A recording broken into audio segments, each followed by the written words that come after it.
大家好，今天呢是吃饱饭没事干，准备给我这个小四轮拖拉机啊进行一项比较伟大的改装。像这个小四轮拖拉机呢，它一般选用的都是单缸柴油机。这个单缸柴油机最大的缺点就是噪音比较大。我在网上看到好多农机专家都说，像这种单缸拖拉机呢，把它这个排气管无限加长，就能达到静音的效果。看到这根大管子没有？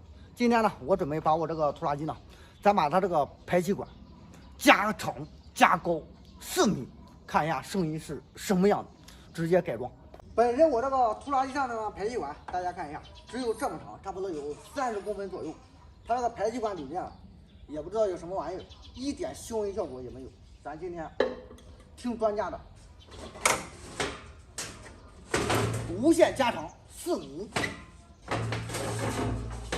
好，我去。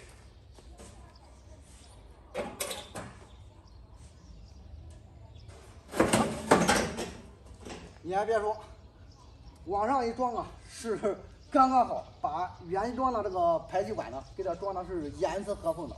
我给大家看一下，大家看一下，现在这个排气管呢，我给它装上之后，它这个高度呢，已经超过我这个车库了。这个管子是4米高的，再加上这个车子本身有1米左右，差不多5米多高，这玩意儿不得了啊！这个高度啊，一般呢有限高的地方还真过不去。这个效果还有待参考，因为我还没有启动。咱现在呢，马上启动拖拉机，看一下这个消音效果怎么样。直接上车启动，看一下这个加长之后的消音器能不能达到静音效果。启动之前稍微加点油门。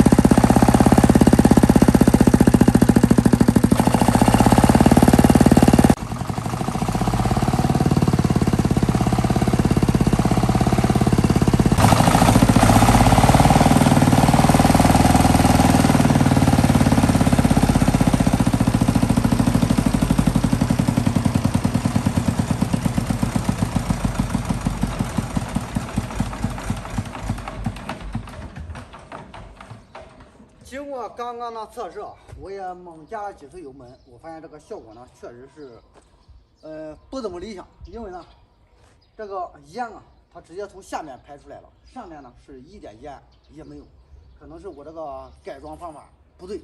我看到别人的排气管加长过之后啊，它那个消音效果确实是挺不错的，改明还要请教专家，好好给它改装改装。